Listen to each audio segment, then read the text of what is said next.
ganitong kasarap na seafood platter, waterfront dining at may magandang view pa ng sunset. Andito nga kami ngayon sa isa sa pinakakilalang restaurant dito sa Cayman Island, Casa Nova. Italian-inspired cuisine ito and they focus more on fresh seafoods, actual dining experience sa waterfront at romantic ambience pa. Advisable na magpa-reserve dito considering na napaka-busy na restaurant na to. Lalo na kung gusto nyo ng waterfront spot, talagang kailangan nyo mag-call in for reservation. At ito ang menu nila, readily available na kapag dating nyo sa table. At syempre, casual fine dining ito. Kaya order muna tayo ng appetizer. At habang tumitingin kami sa menu, meron agad silang complimentary, tomato bruschetta, crispy yung baget nila, at well-seasoned yung kamatis. Saktong-sakto pambuhay ng taste buds natin. At pagtapos namin umorder, agad-agad naman dumating ang kanilang bread basket. Freshly baked ang kanilang tinapay,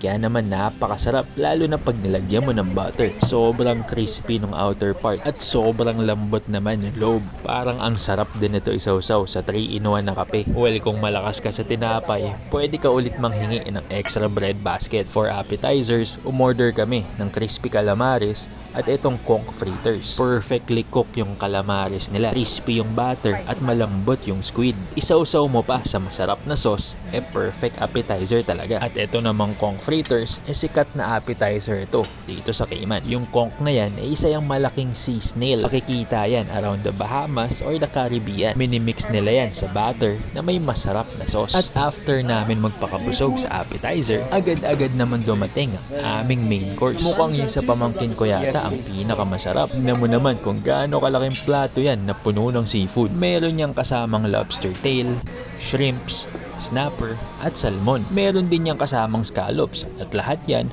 grilled to perfection. Sa ate ko naman, creamy pasta na may shrimp. Kung sa akin, pinalagyan ko ng maraming grated parmesan cheese. Black pepper na rin para mas masarap. Overall, nag-enjoy kami sa lahat ng in-order namin. Ang lalaki din ng serving size nila, kaya pwede kayong mag-share.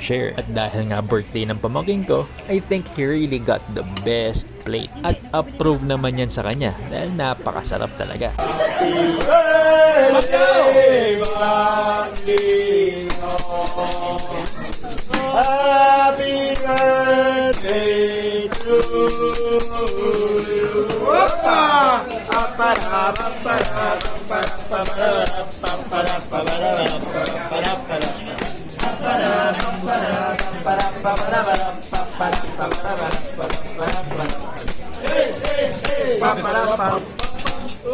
Happy birthday to you. Thank you.